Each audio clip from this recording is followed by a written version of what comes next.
Hello विद्यार्थियों, बहुत बहुत स्वागत करती हूँ मैं लाली वर्मा आप सभी का मैग्नेट ब्रेन्स हिंदी मीडियम पर। स्वागत करने के साथ साथ ये आशा भी करती हूँ कि आप सभी होंगे स्वस्थ, खुश और प्रसन्न। अपने आप का ख्याल रखते हुए नियमित दिनचर्या का पालन कर रहे होंगे। बाल गोविंद भगत पाठ पढ़ा ना हमने, बहुत अच्छे से उस पाठ में जो सीख दी है राम वृक्ष बेनीपुरी जी ने, उसको अपने मन और मस्तिष्क में बसा कर रखिए। नियमित दिनचर्या का पालन कीजिए और सुनिए ध्यान से। आज मैं लेकर आई हूं आपकी पाठ्य पुस्तक किसलय भाग 3 का पाठ 5। नाम है हुंडरू का जलप्रपात। क्या आपने इसके बारे में सुना है कि हुंडरू क्या है? हुंडरू का जलप्रपात आखिर है कहाँ? सुना है? चलिए इसी के बारे में तो पढ़ेंगे। जो रचना है कामता प्रसाद सिंह जी की, जिनको काम नाम से भी जाना जाता है। इस वीडियो के अंतर्गत सबसे पहले हम चलेंगे लेखक परिचय की ओर, उसके बाद हम चलेंगे हुंडरू के जलप्रपात की सैर करने। आप मेरे साथ चलना चाहेंगे? बिल्कुल, हम सब लोग चलेंगे एक ऐसे शहर में। रांची शहर सुना ही होगा, अब कहाँ है, उससे कितने किलोमीटर दूर है, सब कुछ जानेंगे। तो धीरे धीरे धीरे हम यात्रा करेंगे। तो आइए सबसे पहले हम जानते हैं लेखक परिचय। नाम कामता प्रसाद सिंह काम, जन्म 1916। याद रखिएगा बेटा, नाम है कामता प्रसाद जी और जन्म हुआ उनका 1916 में। कहाँ पर? जन्म स्थान भवानीपुर गांव, औरंगाबाद, बिहार। अरे वाह, आपके ही राज्य के हैं, बहुत सही। भाषा है आपकी हिंदी। भवानीपुर गांव, औरंगाबाद, बिहार। विषय, किस तरह से इन्होंने रचनाएं की हैं? क्या इन्होंने गद्य ही लिखे हैं या पद्य की रचना भी की है? पद्य और गद्य ही लिखे हैं या फिर कोई कहानी उपन्यास भी लिखा है? तो आइए देखते हैं। गद्य, पद्य, नाटक तथा उपन्यास, ये इनके विषय रहे हैं। इन विषयों पर इन्होंने रचना की है। किस पर? गद्य, पद्य, नाटक और उपन्यास। विधाएं, कहानी, निबंध, व्यंग्य। जो हिंदी साहित्य में गद्य की जो विधाएं हैं, उसमें कहानी लिखी है इन्होंने, निबंध लिखे हैं इन्होंने, व्यंग्य भी लिखे हैं। मुख्य जो इनकी कृतियां हैं, ठीक है, इनकी मुख्य कृतियां हैं मैं छोटा नागपुर में हूं। छोटा नागपुर सुना ही होगा आपने, जिसको कहा जाता है, अब भी नहीं बता रही हूँ, पढ़ेंगे अभी हम। तो ये इनकी मुख्य कृतियां हैं। मैं छोटा नागपुर में हूँ, घर, गांव और देहात। घर जानते हैं आप, गांव जानते हैं आप, क्या आप देहात जानते हैं कि देहात किसे कहते हैं बेटा? बताओ, किसे कहते हैं देहात? देहाती शब्द यदि आपने सुना हो, ग्रामीण, यस। तो देहात, गांव और देहात एक ही होता है। घुमक्कड़ की डायरी, घुमक्कड़, या एक और शब्द आता है यायावर। यायावर अर्थात होता है घुमक्कड़, ठीक है, घुमक्कड़ी, यायावरी। ये शब्द आप याद रखिएगा। इसका अर्थ, जब ये शब्द सामने आता है तो बहुत से लोग कहते हैं यार यायावर क्या है, तो आप तुरंत अब इस शब्द को अपने मस्तिष्क में बसा लीजिए हमेशा के लिए और याद रखिएगा कि यायावर का अर्थ होता है घुमक्कड़। जब किसी से हम कहते हैं घुमक्कड़ी प्रवृत्ति, तो उसको ये भी कहते हैं कि यायावरी। जन्म हुआ 1916 और मृत्यु 1963। क्या रहा इनका जीवन काल? 1916 से 1963, ठीक है। हाँ, तो अब हम सबसे पहले चलते हैं कि इस पाठ में हम मुख्य रूप से क्या पढ़ने वाले हैं। कौन से स्थान, कौन से प्रसिद्ध स्थान, ऐसा कौन सा स्थान है जिसके बारे में हम घूमने या चर्चा करने वाले हैं? पता है, मैं तो बस ये सोच रही हूँ कि आप और मैं, हम सब जा रहे हैं हुंडरू का जलप्रपात देखने, वहाँ के प्राकृतिक सौंदर्य को देखने, वहाँ की अप्रतिम जो सुंदरता है प्रकृति की, उसकी छटा को देखने। तो सबसे पहले हम पढ़ते हैं कि क्या है ये। सामान्यतः यात्रा वृत्तांतों में पारंपरिक रूप से महत्वपूर्ण धार्मिक और सांस्कृतिक स्थानों का वर्णन किया गया है। तो ये जो यात्रा वृत्तांत है, क्योंकि ये हुंडरू की या हुंडरू का जल प्रपात जो है लेखक के द्वारा लिखा गया एक यात्रा वृत्तांत है। यात्रा वृत्तांत मीन्स यात्रा के बारे में संपूर्ण वर्णन, ठीक है। सामान्यतः यात्रा वृत्तांतों में पारंपरिक रूप से महत्वपूर्ण धार्मिक और सांस्कृतिक स्थानों का वर्णन किया गया है। हुंडरू का जलप्रपात किससे जुड़ा है, इसमें क्या वर्णन किया है, यदि अभी आप सुन लेंगे तो जब हम पाठ का सार शुरू करेंगे तो उसमें आप बहुत अच्छे से समझ पाएंगे एक एक शब्द को, और फिर उसको आपको ऐसे नहीं कि भाई प्रश्नोत्तरों के समय हम अलग से याद करें। जब आप पाठ को सुन लेंगे, समझ लेंगे और अच्छे से मेरे साथ घूमेंगे यहाँ पर, ठीक है, तो उसको अच्छे से समझ पाएंगे। तो हुंडरू का जलप्रपात आदिवासी संस्कृति की विशिष्टता को उभारने वाला यात्रा वृत्तांत है। मुख्य रूप से लेखक ने हुंडरू के जलप्रपात में आदिवासी संस्कृति की विशिष्टता को उभारा है, ठीक है। यदि हम कहें, एक प्रश्न यहीं पर आ जाता है कि हुंडरू के जलप्रपात में लेखक ने मुख्य रूप से क्या बताया है या किसे दर्शाया है, तो उत्तर में हम लिख सकते हैं कि हुंडरू के जलप्रपात में लेखक कामता प्रसाद जी ने मुख्य रूप से आदिवासी संस्कृति को उभारा है। क्लियर हुआ? हाँ। अब इस दृष्टि से पाठ उल्लेखनीय है। क्या क्या है इसमें? पहाड़, नदी, जंगल की सुंदरता के साथ ही, इतना ही नहीं, देखो यहाँ पर हमें देखने को मिलेगा पहाड़, नदी और जंगल की सुंदरता। इसके साथ ही उस इलाके में आसानी से उपलब्ध अभ्रक और कोयला खदानों का भी वर्णन है। कोयले की खानों का भी वर्णन है। यानी प्रकृति के साथ ही मनुष्य की जिजीविषा और श्रम की महत्ता का भी संयोजन है। प्रकृति की सुंदरता तो है ही, इसी के साथ साथ मनुष्य की जिजीविषा और श्रम की महत्ता। जिजीविषा क्या होती है बेटा? किसी ने शब्द सुना है जिजीविषा? कोई बताएगा मुझे? जिजीविषा, चलो यहाँ और लिख देती हूँ तो और आपको क्लियरली दिखाई दे।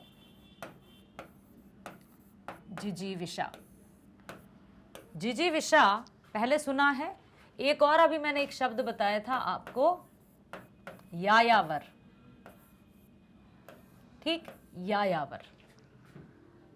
तो यायावर है एक जिजीविषा है। यायावर का याद किसको है? अभी बताया था, घुमक्कड़। वेरी गुड, बहुत बढ़िया। दूसरा आया है जिजीविषा। जिजीविषा मीन्स जीने की इच्छा। जिस हमारे अंदर जो जिजीविषा है ना, जीने की जो इच्छा है, वही हमें आगे की ओर बढ़ाती है। कुछ लोग नहीं, अब तो हम थक हार कर बैठ गए भैया, जो किस्मत में है वो हो जाए, ऐसे लोग नहीं।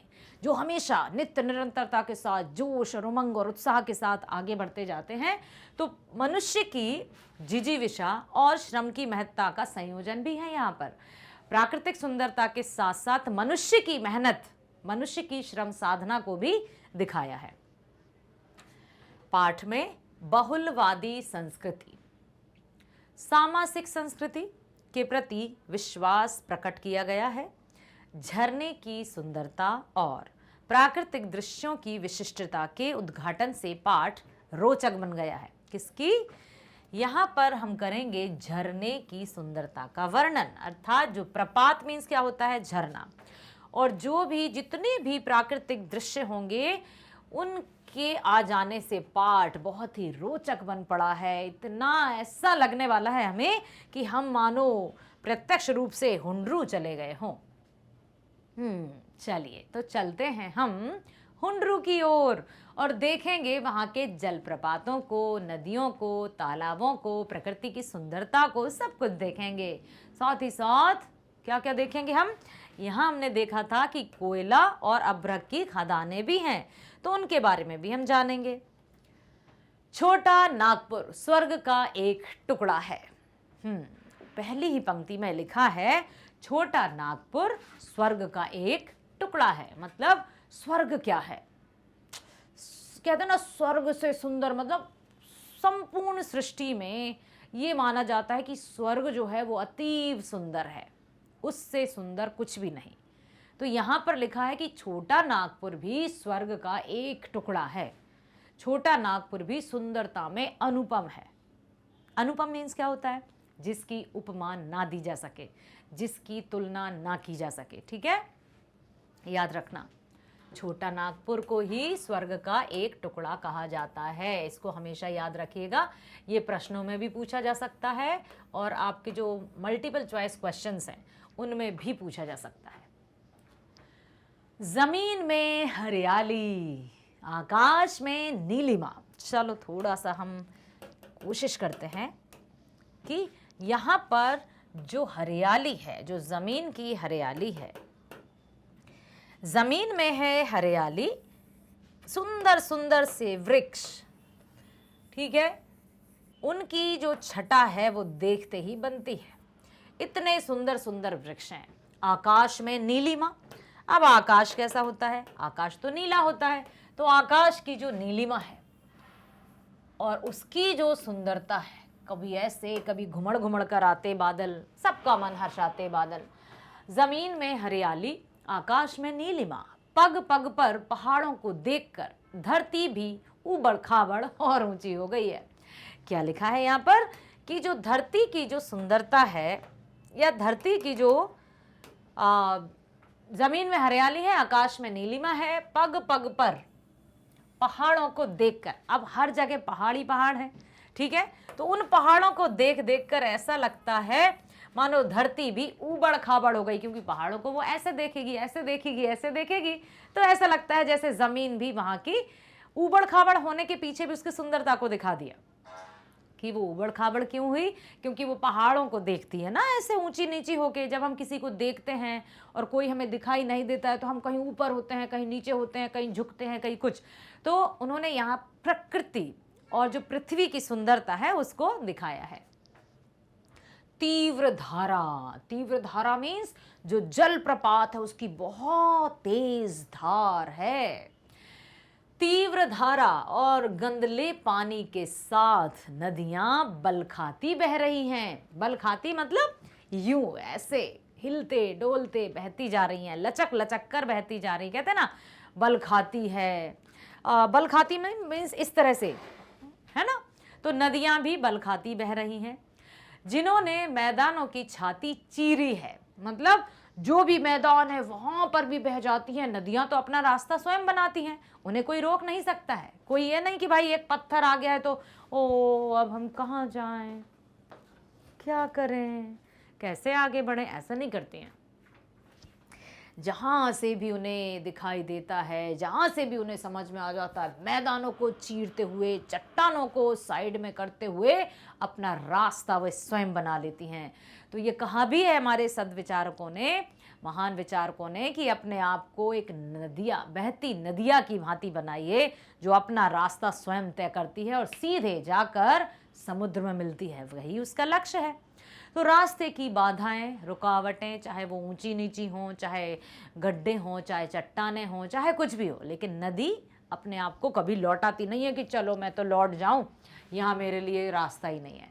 तो उसी प्रकार से हमारा जीवन भी है कि जीवन में जो रुकावटें हैं या छोटी मोटी जो परेशानियां हैं वो तो आती ही रहती हैं। तो तीव्र धारा और गंदले पानी के साथ नदियां बल खाती बह रही हैं। जिन्होंने मैदान की छाती चीरी है और पर्वतों का अंतर फोड़ा है।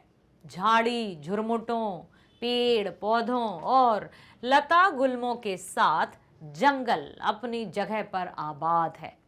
जिन्होंने जंगली जानवरों को शरण दी।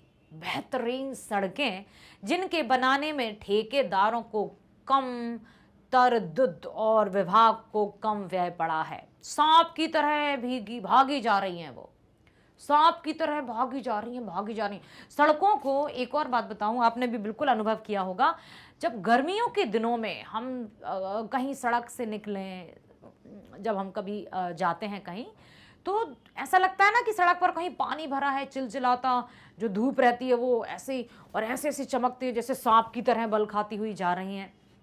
यही बताया उन्होंने कि ये जो सड़कें हैं सांप की तरह भागी जा रही हैं और उन्हीं के साथ कुछ सवारी पर कुछ पैदल मुसाफिर भी द्रुत गति से चले जा रहे हैं और उन्हीं सड़कों पर जो यात्रीगण है वो भी द्रुतगामी, मतलब तेज तेज तेज तेज उसी पर बिल्कुल चले जा रहे हैं। ठीक है, यही बताया है। अब हम चलते हैं आगे। धरती पर आदिवासियों का नृत्य हो रहा है। आदिवासी जाति के बारे में आपको पता है? आदिवासी शब्द सुना है? जैसे हमारी वर्ण में या वर्ग में कहते हैं कि जनरल, ओबीसी, एसटी, एससी, तो जो अनुसूचित जनजातियां, शेड्यूल्ड ट्राइबल्स, ठीक है, एसटी जिसको कहते हैं, उनको आदिवासी कहा जाता है। और आदिवासियों को ऐसा भी माना जाता है, माना नहीं, ये तो जैसे जब हम छोटे थे तो हमारे गांव में भी आदिवासी दूर थोड़ा जंगल के पास रहते थे, तो वो प्रकृति से बहुत ही जुड़े रहते हैं, प्रकृति की वो पूजा करते हैं और प्रकृति के साथ वो जंगलों में, उनके छोटे छोटे छोटे बच्चे भी कहीं भी घूमते रहते हैं, जंगलों में घूमते रहते हैं, उन्हें कोई डर नहीं लगता। क्या पता क्यों? क्योंकि जो आदि मानव थे वो भी जंगलों में रहते थे, तो ये आदिवासी हैं, ये भी जंगलों में अब तो नहीं रहते हैं जंगलों में। एक भील जाति भी रहती है, भील, वो भी इसी तरह के रहते हैं। और फिर इनके एक तरह तरह के इनके नृत्य भी रहते हैं, हू लला जंगल अल्ला हू जिंगल अल्ला हू, इस तरह से। यदि आपने इस तरह के लोगों को देखा है या आप आदिवासी या भील शब्द से परिचित हैं तो मुझे बताइएगा। धरती पर आदिवासियों का नृत्य हो रहा है और आसमान में बादल आंख मिचौनी खेल रहे हैं। जन जन के कंठ से मादक गीतों की सृष्टि हो रही है, जिनसे पहाड़ और मैदान गूंज रहे हैं। जंगली जानवरों की आवाज के साथ जंगल का कोना कोना बोल रहा है, क्योंकि बात कर रहे हैं हम प्रकृति की, बात कर रहे हैं हम पहाड़ी इलाके की, जंगली इलाके की, जहां पर क्या हो रहा है, आसमान में बादल आंख मिचौनी खेल रहे हैं। अब आसमान, नीला आसमान, ठीक है, उसमें जो बादल हैं वो कभी छुप जाते हैं, कभी दिखाई देने लगते हैं, इसलिए लिखा है कि वे आंख मिचौनी खेल रहे हैं। जन जन के कंठ से मादक गीतों की सृष्टि हो रही है। मादक गीत, जन जन के कंठ से मादक गीतों की सृष्टि हो रही है, मतलब प्रेम के गीत गाए जा रहे हैं, हाँ, जिनसे पहाड़ और मैदान भी गूंज रहे हैं। कभी आप ऐसे इलाके में गए हैं जहां बिल्कुल खुला आसमान हो, वृक्ष हो, लताएं हो, और फिर वहां पर जब आप गूंज लगाओगे, जैसे मान लो अपना ही नाम लोगे, जैसे मैं कहूँ लाली, तो वहां से आवाज आएगी मुझे, लाली लाली लाली, गूंजती है आवाज। तो ऐसा लग रहा है कि वहां के जो गीत गाए जा रहे हैं वो पहाड़ और मैदान भी उन गीतों को गुनगुना रहे हो, तो उनकी आवाजें भी गूंज रही हैं। जंगली जानवरों की आवाज के साथ जंगल का कोना कोना बोल रहा है, हाँ। विचित्र विचित्र पक्षियों की चहकन से पेड़ों की शाखा शाखा गुलजार है। देखो, एक तो वहाँ रहने वाले जो आदिवासी हैं उनकी संस्कृति, उनका नृत्य, संगीत गूंज रहा है। दूसरी ओर वो जो मादक गीत छेड़ रहे हैं, प्रेम का आलाप छेड़ रहे हैं, उससे हवा, मद मस्त पशु पक्षी सब उसी में लीन हो रहे हैं। और जंगली जानवरों की आवाज़ से जंगल का कोना कोना बोल रहा है, कहीं सियार की आवाज़ें, कहीं कुछ भी जंगली जो जानवर हैं उनकी आवाज़ें आ रही हैं। और इतना ही नहीं, पक्षी भी थोड़ी कोई शांत होकर बैठ जाएंगे। विचित्र विचित्र पक्षियों की चहकनों से पेड़ों की शाखा शाखा गुलजार है। यहाँ पर 2 बार शाखा लिखने का अर्थ है कि हर एक जो शाखा है, हर एक जो डाली है, वो पक्षियों की चहचहाहट से गुलजार है, अर्थात वहाँ का जो मनोहारी दृश्य है, सच ऐसा लगता है जैसे कि यही धरती का स्वर्ग है। सुंदर जलवायु, मनहर वातावरण। जलवायु इतने सुंदर, मनहर वातावरण, मतलब मन को हरने वाला वातावरण की बस यहीं ठहर जा। एक वो गीत था, दिल कहे रुक जा रे रुक जा यहीं पे कहीं, जो बात इस जगह है कहीं पर नहीं। तो सच में हुंडरू का जलप्रपात जो है वो ऐसा लगता है कि जो बात इस जगह है वो कहीं पर नहीं।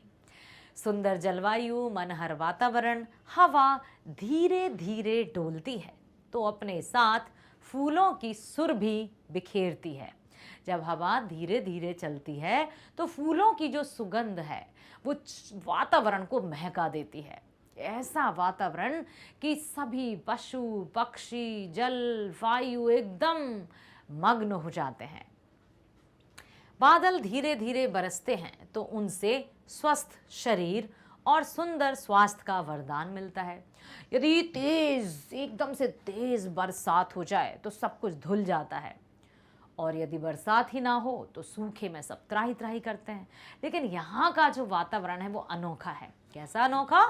यहाँ जो बादल हैं वो धीरे धीरे बरस रहे हैं, बहुत शांति से, ताकि जो रिमझिम रिमझिम रिमझिम रिमझिम जो बरसात है वो हरेक के मन को छू रही है और प्रफुल्लित कर रही, रोम रोम रोमांचित हो रहा है। धरती भी अपनी प्यास बुझा रही है। जब बहुत आराम से हल्की फुल्की बरसात होती है लंबे समय के लिए तो सारा का सारा जो पानी है उसको धरती एब्जॉर्ब कर लेती है, अवशोषित कर लेती है। ठीक है, इसलिए लिखा है कि उनसे स्वस्थ शरीर और सुंदर स्वास्थ्य का वरदान मिला। नदियां कल कल छल छल स्वर में बहती हैं तो किनारे पर के रहने वाले को अमृत बांटती हैं। अब नदियां कल कल कल कर करती बहती हैं तो कहीं छल छल स्वर में बहती हैं, तो वहाँ पर रहने वाले जो नदियों के किनारे रहते हैं उनके तो ऐसा लगता है जैसे उनके लिए तो वो अमृत बांट रही हों। उनका जो जीवन है वो इतना पवित्र, इतना सुंदर, इतना मनोहारी कि ऐसा लग रहा है कि बस दिल कहे रुक जा रे रुक जा यहीं पे कहीं, जो बात इस जगह है कहीं पर नहीं। झरने सतत झर झर झर आँखों को तरी तथा नमी, कल्पना को सुंदर खुराक, चित्त को स्वच्छता और पवित्रता प्रदान करते हैं। तो इतना सुंदर वातावरण है वहाँ का, इसलिए मनोहारी है। अब खानों में कोयला, खदानों की बात की गई है। खानों में कोयला और अबरक, याद रखना कि क्या क्या पाया जाता है यहाँ की खानों में, कोयला और अबरक। ठीक है, जंगल में तरह तरह की लकड़ी, हर तरह की लकड़ियाँ, और लकड़ियों से क्या क्या किया जाता है कोई बताएगा मुझे? लकड़ियाँ कौन कौन से उपयोग में लाई जाती हैं? क्या एक ही तरह की लकड़ी होती है? हाँ, यदि किसी शहर के व्यक्ति से पूछा जाए कि लकड़ी में भी कोई अंतर है तो कहेंगे भाई लकड़ी तो लकड़ी है, लेकिन लकड़ियों में भी बहुत अंतर होता है। शीशम की लकड़ी, सागौन की लकड़ी, तो आम की लकड़ी, जामुन की लकड़ी, महुआ की लकड़ी, बहुत बहुत बहुत सारी। जो शीशम की लकड़ी और सागौन की लकड़ी है वो सबसे मजबूत और अच्छी मानी जाती है। जो भी जैसे फर्नीचर का निर्माण होता है तो चाहे हमारे बेड हों, पलंग हों, उनका निर्माण जब किया जाता है तो वो बहुत मजबूती से रहते हैं। सोफे हों, कुछ भी हो, लकड़ी का जब जो जैसे सागौन की लकड़ी है इतनी मजबूत कि सालों साल बरसों तक उनका कुछ नहीं होता, कुछ भी नहीं होता।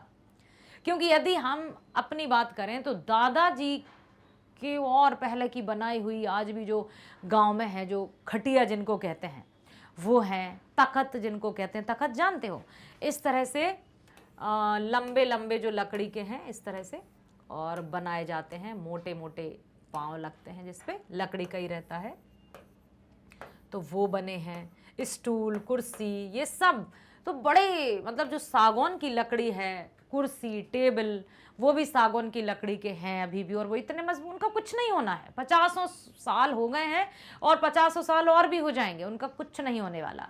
तो यहाँ पर यही दिया है कि जंगल में तरह तरह की लकड़ी, तरह तरह की लकड़ी, प्रकृति हमें बहुत कुछ देती है, अनमोल उपहार देती है। बस मनुष्य का जो स्वार्थ और लालच है ना, उसने प्रकृति को बड़ी हानि पहुंचाई है और पहुंचा रहा है। तो जंगल में तरह तरह की जो लकड़ी है, फूल, फुनगियों पर नाचती तितलियां। अब यहाँ पर एक शब्द आया है फुनगी।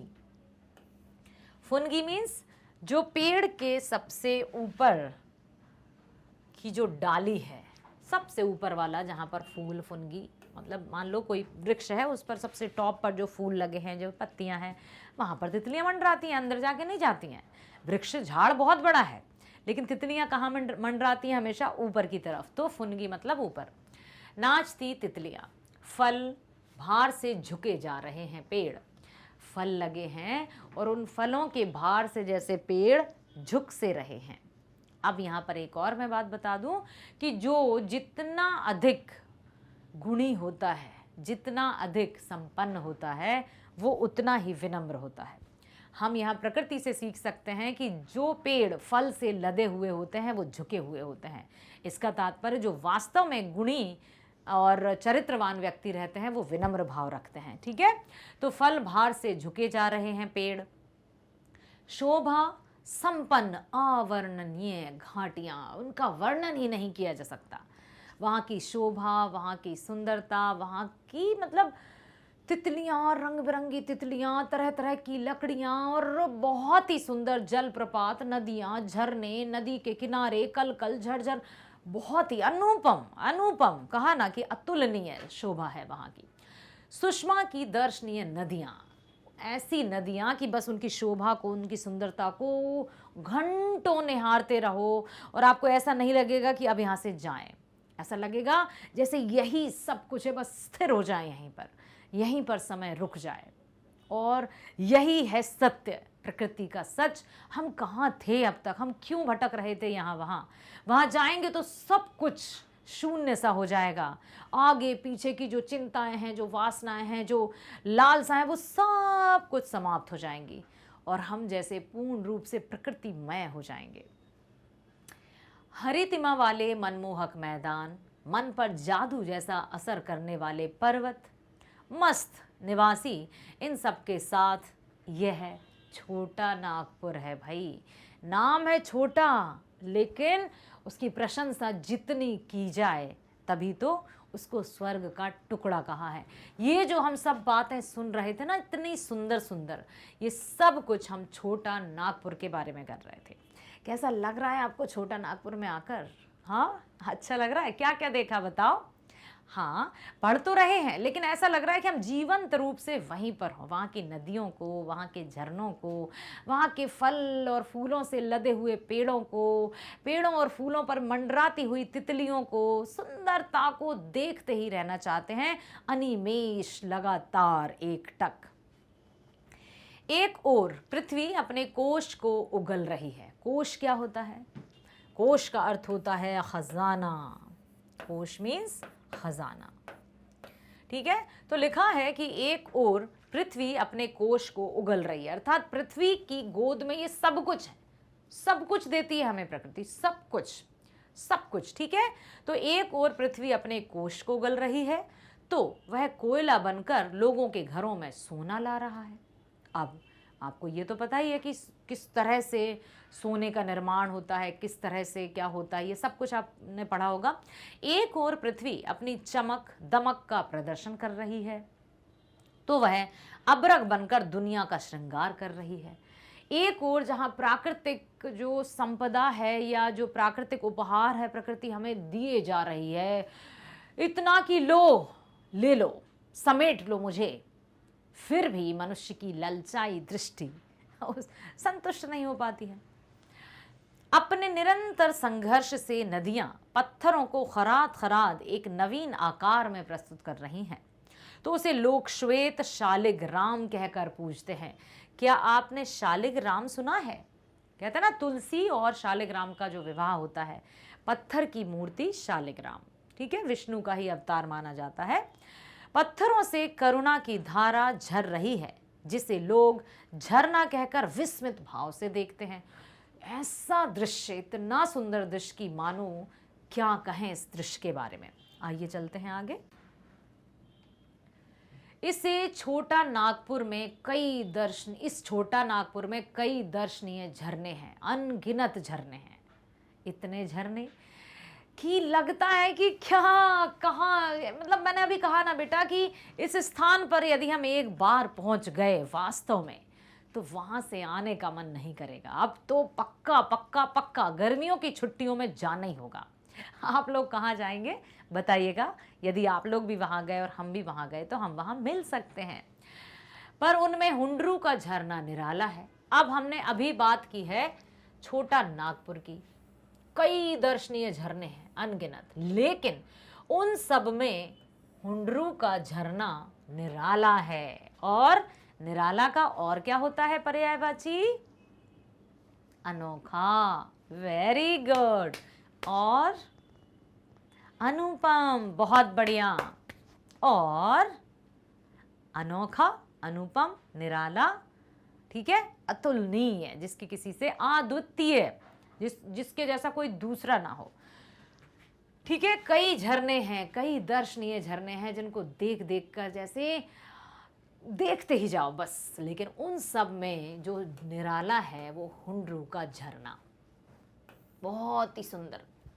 मैं जब भी रांची गया, अब लेखक कामता प्रसाद जी कहते हैं कि जब भी वे रांची गए हुंडरू देखने जरूर जाता हूँ। यह झरना है जिसने मेरे मन प्राण पर जादू किया है। यह झरना है जिसने मेरे मन, मेरी आत्मा पर जादू किया है।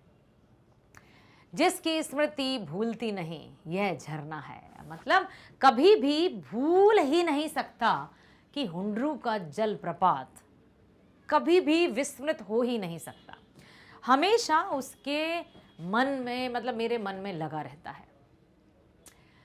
यह झरना है जिसके बारे में लिखते हुए मैं अघाता नहीं, अघाता नहीं इसका अर्थ होता है मैं कभी भी ऊबता नहीं। ऐसा नहीं लगता कि मैं ऊब गया, कभी ऊबता नहीं, कभी बोर नहीं होता, बोर अंग्रेजी का शब्द है, या अघाता नहीं मतलब बोर नहीं होता या ऊबता नहीं हूं। ठीक है, अब है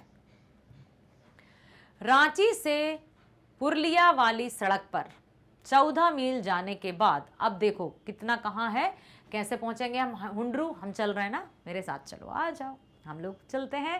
रांची पहुंच गए हैं, अब हमें जाना है हुंडरू। तो हमें कैसे जाना होगा? रांची से पुरुलिया वाली सड़क पर 14 मील जाने के बाद एक सड़क मिलती है। रांची से पुरुलिया, ओहो, रांची से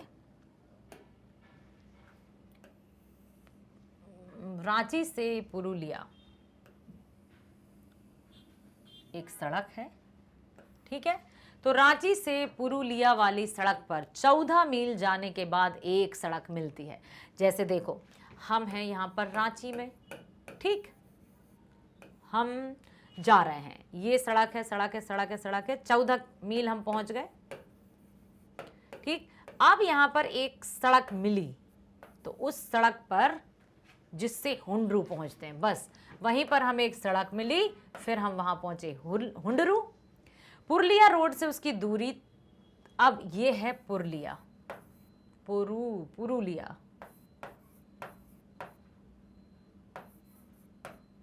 ठीक, तो ये कितने मील है? ये है उसकी 13 मील। 13 मील हम फिर जाएंगे, जिससे हुंडरू पहुंचते हैं। पुरुलिया रोड से उसकी दूरी 13 मील है, यो रांची से हुंडरू 27 मील है। ठीक है, यदि देखा जाए तो रांची से जो हुंडरू है वो 27 मील है। क्यों? क्योंकि हम पहुंचे पहले 14 मील यहाँ पर पुरुलिया पर, फिर पुरुलिया से गए हम 13 मील, फिर हम पहुंच गए हुंडरू। यस, ठीक है, हम पहुंच चुके हैं अब हुंडरू। तो यदि देखा जाए रांची से हुंडरू की दूरी वो 14 मील दूर है। पहले हम जाएंगे 14 मील, 27 मील है पूरा, 14 मील पुरलिया, पुरलिया से 13 मील, फिर पहुंचेंगे हुंडरू। तो टोटल जो डिस्टेंस है वो 27 मील है। महात्मा गांधी जी ने कहा है कि साध्य की पवित्रता एवं महत्ता तभी है जब उसका साधन भी महान हो। ठीक है, महान मंजिल पर पहुंचने के लिए मार्ग भी महान ही चाहिए। जैसा हुंडरू का झरना वैसा उसका मार्ग, अर्थात तभी तो लिखा है कि गांधी जी ने क्या कहा है कि साध्य की पवित्रता एवं महत्ता तभी है जब उसका साधन भी महान हो। अर्थात किसी लक्ष्य, वो लक्ष्य महान होगा, जिस महान लक्ष्य को हम प्राप्त करने वाले हैं ना, उस तक पहुंचने का रास्ता भी बहुत महान होगा। तो साध्य की पवित्रता, साध्य मतलब लक्ष्य, साधन मतलब जो हम जाएंगे जिसके माध्यम से, ठीक है, माध्यम। महान मंजिल पर पहुंचने के लिए मार्ग भी महान चाहिए। जैसा हुंडरू का झरना वैसा उसका मार्ग। आसानी से तो है नहीं कि भाई यूं गए और यूं आ गए। रांची से चलने वाले मुसाफिर को झरना पहुंचने तक ऐसे ऐसे सुंदर स्थान मिलते हैं। जब हम रांची से जाएंगे हुंडरू की ओर तो वहाँ पर बहुत सुंदर सुंदर स्थान मिलते हैं हमें, बहुत सुंदर सुंदर मैदान मिलते हैं, झरने मिलते हैं कि वहाँ थोड़ी देर ठहर कर टहलने की इच्छा हो जाती है। ऐसे जंगल दिखलाई पड़ते हैं जिनकी विभीषिका से शायद बाघ को भी डर लगे। ओ माय गॉड, जो जंगल है ना वो खतरनाक वाले जंगल है। विभीषिका, विभीषिका मीन्स होता है भयंकर, भयंकरता, ठीक है। जंगलों की भयंकरता इतनी है कि शेर भी डर जाए। इतना कहने का तात्पर्य है कि वहां के जो जंगल हैं वो बहुत घने हैं। बीच बीच में पहाड़ी, उस पर झाड़ी, सब दर्शनीय, सब वर्णनीय। चूंकि महीना अगस्त का था जब वे गए थे, इसलिए धान की क्यारी भी न्यारी हरियाली थी। बल खाती सड़क जिस पर चलने में आनंद आए। बल खाती मतलब इस तरह से लहराती, बल खाती, ठीक है, ये है सड़क। कभी दाएं मुड़िए कभी बाएं मुड़िए। तो पथरीली जमीन एवं पत्थर की छाती चीर कर बहने वाली पतली नदी जिसके देखने में आनंद आए। पेड़ों पर चहकती चिड़ियां जिनकी चहक सुनने में आनंद आए। सब मिलकर आनंद को कई गुना बढ़ा देते हैं। झरने, नदियां, जंगल, वहाँ के पथरीली जमीन, सब कुछ उसकी सुंदरता को और बढ़ाते जाते हैं। हवा यूं डोल रही थी जैसे सलाह लेकर डोल रही हो कि अब चलूं, अब थोड़ी धीरे चलूं या थोड़ी तेज हो जाऊं। तो ये उन्होंने बताया है। छोटा नागपुर के निवासी सादगी के अवतार और गरीबी की मूर्ति। छोटा नागपुर जो आदिवासी इलाका है, तो वहाँ के जो निवासी हैं वो सादगी के अवतार और गरीबी की मूर्ति, जिनकी रहन सहन में 100% कला बसती है। कला ही बसती है, उनका रहन सहन, पहनावा। मार्ग में यूं खड़े थे जैसे मेरा स्वागत कर रहे हों। मकई के पौधे कहीं कहीं अगल बगल में यूं लहरा रहे थे जैसे यहाँ वालों की किस्मत लहरा रही। मक्का के देखे होंगे आपने, भुट्टे खाए हैं। इस प्रकार मार्गदर्शन का आनंद लेते हुए हम हुंडरू के पास पहुंचे। एक बार मन ही मन मैंने झरने को प्रणाम किया। और हमें प्रकृति को प्रणाम करना चाहिए। ये जो प्रकृति है वही हमें थामे रखती है। धरती, आकाश को नमन करना चाहिए, सच्चे हृदय से नमन करना चाहिए। और जब हम सच्ची भावना से नमन करते हैं तो हम स्वयं में एक बहुत ही एक ऐसी अद्भुत शक्ति को महसूस करते हैं, अलौकिक शक्ति को महसूस करते हैं। इस प्रकार मार्गदर्शन का आनंद लेते हुए हम हुंडरू के पास पहुंचे और हमने मन ही मन झरने को प्रणाम किया। पहाड़ पर पानी की यह अजीब लीला है जिसका मुकाबला ना राम लीला करे ना रास लीला। पानी का इस प्रकार उछलना, कूदना, धूम मचाना और उसकी यह आवाज़ जैसे 10-5 हाथी एक बार चिंगाड़ रहे हों। किसकी बेटा? पानी की आवाज़। जो पानी की आवाज़ है ना वो इतनी तेज़ है, ऐसा लगता है कि 5-10 हाथी चिंगाड़ रहे हों एक साथ। तो अब आप सोचो, आप एक ही हाथी के चिंगाड़ने की आवाज़ से तो हम चौंक सकते हैं।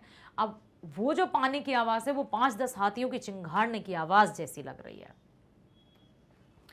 जैसे 10-5 ट्रेन के इंजन एक साथ आवाज़ कर रहे हों, जैसे एक साथ कई हवाई जहाज़ चक्कर काट रहे हों, या जैसे कई सहस्त्र नाग एक साथ फन फैलाकर फुफक कर रहे हों। अब सोचो, हाथियों के चिंगाड़ने से तुलना की है, ट्रेनों के इंजन से तुलना की है, साथ ही साथ हवाई जहाज के चक्कर काटने से, और सहस्त्र मतलब हजारों नाग एक साथ फन फैलाकर फुपक कर रहे, फुंकार भर रहे हों। ऐसा पहुंचने के साथ यात्री के कानों में ऐसी ही आवाज पड़ती है। ओ बाप रे! और अब झरना देखने लगा। वातावरण की पवित्रता ऐसी कि मालूम होता है मानो हम देवलोक के समीप ही पहुंच गए हों। इतना सुंदर है क्या यह? युग युग से पानी का आघात है, पत्थर की बर्दाश्त है, और यूं एक प्रकार से यह पत्थर की क्षमता का प्रदर्शन है। पर एक पत्थर ऐसा भी है जिसकी छाती को चीर कर पानी निकलता है। यूं एक प्रकार से यह जल की क्षमता का प्रदर्शन है जिसके सामने पत्थर भी मात है। अर्थात पानी पानी का जो पानी की जो गति होती है वो पत्थर को भी काट सकता है। लिखा है यहाँ कि वह एक पत्थर ऐसा भी है जिसकी छाती को चीर कर पानी निकलता है। यूं एक प्रकार से यह जल की क्षमता का प्रदर्शन है कि जल जब अपनी उस पे आता है ना, बिल्कुल चरम उत्कर्ष पर, तो उसके सामने कोई नहीं टिक पाता, ये बताया है। हाँ, पत्थर मात है करुणा के सामने, प्रेम के सामने, जिसके अपार बल के स्वरूप पत्थर की छाती से धारा फूटती है, पत्थर की आंख से आंसू निकलते हैं और पत्थर का कलेजा पिघल जाता है। पहाड़ पर नदी का यह खेल है। यह नदी है स्वर्ण रेखा, जिसके उद्गम स्थान से 50 मील आगे आकर हुंडरू का झरना है। 50 मील और स्वर्ण रेखा नदी रांची, धनबाद, सिंहभूम एवं बालासोर जिलों से होकर बंगाल की खाड़ी में गिरती है। नदी जहां पहाड़ को पार करने की चेष्टा में पहाड़ पर चढ़ती है, वहां पानी की कई धाराएं हो जाती हैं। जब नदी पहाड़ को पार करने की चेष्टा में पहाड़ पर चढ़ती है तो वहां नदी की कई धाराएं हो जाती हैं, और जब सबकी सब धाराएं एक होकर पहाड़ से नीचे गिरती हैं तो एक विचित्र, देखो बहुत सुंदर, अपन यहां बनाने की कोशिश करते हैं। ठीक है, जैसे अब ये है पहाड़, ठीक है, अब वहां से कुछ नदियां आई यहाँ, कुछ आई यहाँ, कुछ आई यहाँ, और जब ये एक साथ गिरेंगी तो वो जो सुंदर दृश्य होगा वो ऐसा कि वाव, बस क्या कहें। अब तो उसका अद्भुत जो दृश्य है उसकी तो लीला ही न्यारी है, वो तो अवर्णनीय है, उसका तो वर्णन ही नहीं किया जा सकता। एक विचित्र दृश्य दिखाई देता है। यही झरना है जिसकी ऊंचाई है 243 फुट है। उजला पानी ऐसा प्रतीत होता है कि पानी के चक्कर और भंवर में पिसकर पत्थर का सफेद चूर्ण गिर रहा हो। ये पानी है, उजला पानी कैसा दिखता है? जैसे भंवर में पिसकर पत्थर का सफेद चूर्ण गिर रहा हो। कभी ऐसा भी मालूम होता है कि रुई धुनने वाला अपनी धुनकी पर रुई धुनकर ऊंचे बैठा हुआ।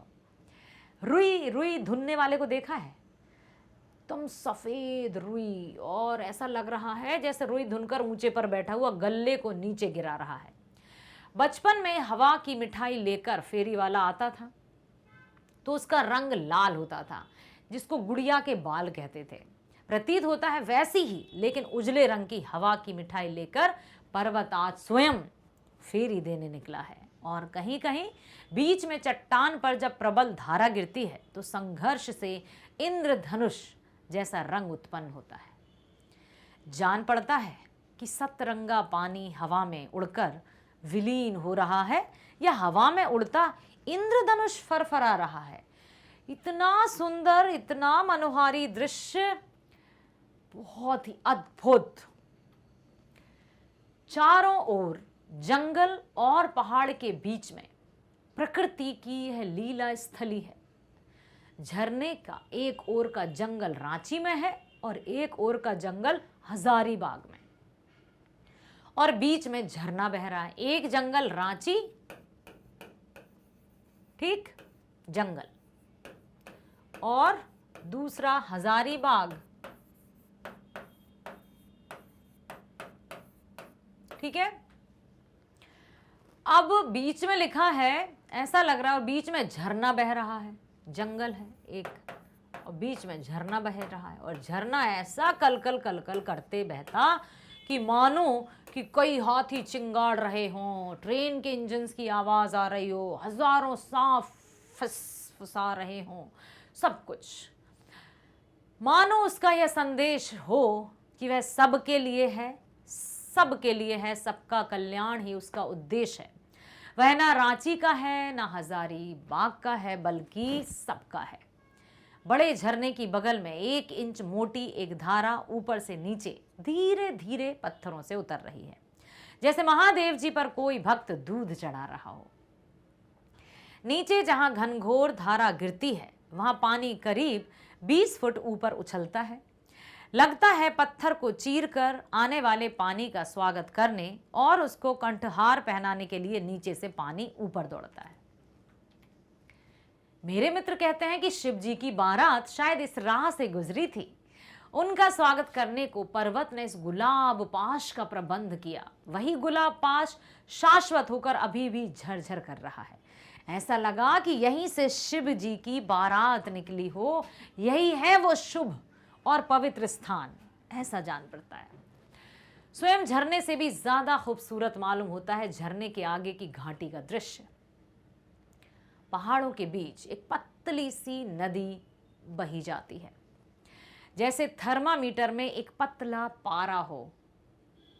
आगे भी एक पहाड़ मालूम होता है। ज्ञात होता है पहाड़ नदी को ललकार रहा है कि यहां से तुम किसी प्रकार होकर मेरे आगे जा सको तो जानू।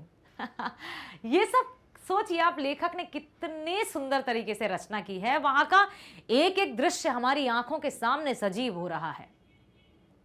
यहां पर नदियों में यूं दिखाई देती है जैसे नदी के इर्द गिर्द पत्थरों का अंबार लगाकर उस पर झाड़ी उगाई गई हो। प्रकृति या परमात्मा ने अपने हाथ से यह सब किया हो, अन्यथा मनुष्य जाति में इतनी सामर्थ्य कहां। सैकड़ों वर्षों में भी मानव के प्रयत्नों से शोभा के इस विशाल वैभव की सृष्टि कठिन है। बहुत ही सुंदर, अतुलनीय। पहाड़ के ऊपर से एक पतली सी पगडंडी नीचे गई है और उसके सहारे हम भी कई बार नीचे गए। पगडंडी जानते हो, पतला सा रास्ता, एकदम ऐसा नहीं कि बहुत चौड़ा है, यहां भी जाओ वहां भी जाओ। पगडंडी मीन्स पतला रास्ता, ठीक है। नीचे जाकर हम अनिमेष मतलब एक टक, अपलक मतलब बिना पलक झपकाए मानो देखते ही रहे, ठीक है। बिना पलक झपकाए देखना, अनिमेष। इस शोभा से अपनी आंखों की प्यास बुझाते रहे। यह शोभा, यह छटा और यह दृश्य, इतना बड़ा प्रपात जहां 243 फुट से पानी नीचे गिरता है। बीच बीच में चट्टानों की वजह से हुंडरू की शोभा बिखर जाती है। पानी कुछ पीलापन लिए हुए है और यूं सरसराता हरहराता गिरता है कि कुछ भयंकर मालूम पड़ता है। जोने में यहां पानी गिरता है बिल्कुल सफेद है और यह भयंकरता भी उसमें नहीं है। वह माधुर्य और कोमलता से ओतप्रोत जान पड़ता है। यहाँ का पानी निरंतर संघर्ष के साथ चट्टान पर गिरता हुआ मानो आग की सृष्टि करता है, जिसका धुआं बराबर ऊपर ऊपर ऊपर ही उड़ता रहता है, ठीक है।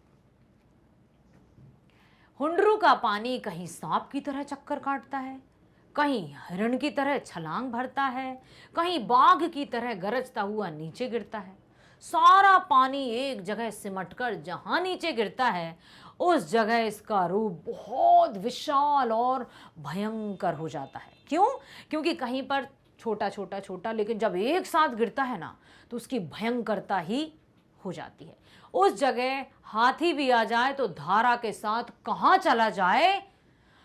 ओह माय गॉड, कितनी बड़ी बात उन्होंने कही है कि जब ये विशाल धारा आती है ना भयंकरता के साथ, तो उस जगह हाथी भी आ जाए तो धारा के साथ कहां चला जाए इसका पता मिलना मुश्किल ही नहीं, नामुमकिन है। मतलब वो धार इतनी तेज, अब और किसका उदाहरण दें कि हाथी भी आ जाए तो भी बह जाए, पता नहीं चलेगा। इसके बाद धीरे धीरे मंथर गति से इसका पानी नदी के रूप में, जिसको देखने के लिए दिन रात दर्शनार्थियों का तांता लगा रहता है, भीड़ लगी रहती है। यहाँ डिस्ट्रिक्ट बोर्ड की ओर से एक बंगला बनवा दिया गया है, लेकिन खाने पीने के सामान का यहाँ भी अभाव है। हुंडरू प्रपात की भीड़ और चीजों का अभाव देखकर ख्याल आया कि यहाँ के लोग सचमुच अव्यवहारिक हैं। अगर किसी दूसरी जगह में ऐसा झरना होता तो वहां के लोग इसके पास दुकान वगैरह सजाकर अपने लिए आय और दूसरों के लिए सुविधा की व्यवस्था अवश्य कर देते। धन्य हुंडरू, किस युग से किस महाकवि की वाणी, किस संगीत की स्वर लहरी और किस प्रेमी की रुदन ध्वनि से पिघलकर यह पाषाण बह रहा है। पाषाण मतलब पत्थर। यह कह सकना असंभव है।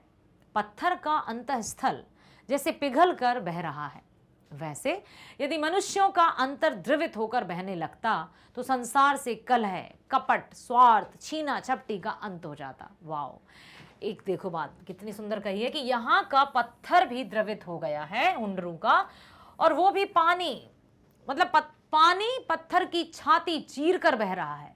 तो लेखक यहाँ लिख रहे हैं कि काश काश मनुष्य के अंदर भी इस तरह का द्रवित, या मनुष्य भी इस तरह का द्रवित हो जाता या इस तरह का पिघल जाता, ताकि उसके अंदर जो छल, कपट, द्वेष, घमंड, दंभ, ये सारी भावनाएं हैं वो बहकर निकल जाती और वो एक बहुत अच्छा सभ्य, सुसंस्कृत, विनम्र व्यक्ति बन जाता। अंतर्द्रवित, काश यदि मनुष्यों का अंतर्द्रवित होकर बहने लगता तो संसार से कलह, कलह मतलब पता है ना, झगड़े बिना अकारण, इसको बुरा, इसकी निंदा, उसकी निंदा, ये सब कर करके एकदम पूरी तरह से वातावरण को नकारात्मक, काश कि वह बहने लगता तो कलह, कपट, स्वार्थ, छीना झपटी सब का अंत हो जाता। यहाँ दो तरह के पत्थर देखने में आए। एक वह पत्थर है जिसका अंतर फोड़कर विशाल झरना झर रहा है, और एक वह भी पत्थर है जिस पर ना जाने किस युग से पानी की यह धारा गिर रही है, पर वह जरा भी विचलित नहीं होता, ज्यों का त्यों खड़ा रहता है, घिसता भी नहीं, धसता भी नहीं, खिसकता भी नहीं। क्या है इसकी महानता, क्या है इसकी विशेषता? 243 फुट का यह प्रपात सचमुच अनोखा है, निराला है, अनुपम है। सुंदरता यहाँ साकार हो गई है और वर्णन शक्ति को यहाँ और भावों की कमी हो गई। मतलब यहाँ पर कहना ये चाहते हैं लेखक कि क्या लिखूं, क्या कौन सी शब्दावली को और लेकर आऊं ताकि इसका वर्णन अच्छे से किया जा सके, क्योंकि ये तो अतुलनीय है। विचित्र शोभा है जो कभी पुरानी नहीं पड़ती, और धन्य प्रपात है जो सदा एक सा बह रहा है। अविरल और अविचल दोनों का उदाहरण यहाँ एक बार में ही उपस्थित है। दानी दान करता है तो गुमान करता है। देखो बेटा, ध्यान से सुनना इस बात को। दानी दान करता है तो गुमान करता है। गुमान मतलब होता है घमंड, ठीक है। जो कभी दान धर्म करते हैं तो उनमें अभिमान आ जाता है। पर युग युग से ना जाने कितना पानी यह पहाड़ दान कर चुका है, पर इसको कोई अभिमान नहीं। अंधे आवाज सुन लें तो प्रवाह का अंदाज लगा लें, और बहरे प्रवाह देख लें तो आवाज का अंदाज लगा लें। वाह, वाकई में क्या बात लिखी है कि अंधे यदि इसकी आवाज सुन लें तो प्रवाह का अंदाज लगा लें कि कैसा बह रहा होगा, और बहरे प्रवाह देख लें तो आवाज का अंदाज लगा लेंगे कि कितनी तेज आवाज होगी। समुद्र गंभीरता के लिए प्रसिद्ध है तो यह हुंडरू अपनी चपलता के चलते मशहूर है। ये अनुपम है, ये छटा निराली है। किंवदंती यह है कि इस हुंडरू से 7 मील पर कुछ लोगों ने एक प्रपात देखा है जो इससे कई गुना बड़ा है। किंवदंती का अर्थ होता है कहावत है, मानना है, हाँ प्रचलन है, बट अभी तक कोई प्रमाण नहीं मिले हैं कि ये सही है। किंवदंती मीन्स जिसके प्रमाण नहीं मिले हैं। पर वह जाने का रास्ता इतना बीहड़, घनघोर और भयंकर है कि जंगल के उस भाग में पहुंच सकना दुश्वार है। अगर बात सही है तो जंगल विभाग को उसका ठीक पता लगाकर वहां तक मार्ग का निर्माण कर देना चाहिए, जिससे वह प्रपात भी जनता के सामने आ सके। जो भी हो, हुंडरू दर्शनीय है, इसकी याद भूलने की नहीं। कितने दिन गुजर गए लेकिन पानी आंखों के सामने उसी प्रकार उछल कूद मचा रहा है जैसे आज ही की बात हो। अब हम चलते हैं शब्दार्थों की तरफ। नीलिमा मतलब नीलापन, श्यामलता। तरद्दुद कठिनाई, परेशानी। द्रुत गति, द्रुत गति मतलब तेज गति, तेज चाल। गुलजार प्रफुल्लित, खिला हुआ। बाग बगीचा। अवर्णनीय जिसका वर्णन नहीं हो सके। दर्शनीय देखने लायक, विस्मित, आश्चर्यचकित। साध्य लक्ष्य, विभीषिका संकट, त्रासदी भयंकर। उद्गम स्थान वह स्थान जहां से नदियां निकलती हैं। मूल स्रोत उत्पत्ति, विलीन लुप्त हो जाना। सच सच सच सच सच, बहुत बढ़िया। हुंडरू का जलप्रपात हमें भी हमेशा याद रहेगा। और एक हम प्लान बनाते हैं कि क्यों ना इस बार गर्मियों की छुट्टियों में हम भी हुंडरू घूमने चले। क्या आप मेरे साथ हुंडरू घूमने जाना चाहेंगे? तो कमेंट करके बताइएगा जरूर। मिलते हैं नेक्स्ट वीडियो में। स्वस्थ रहिए, खुश रहिए, bye bye, thank you so much.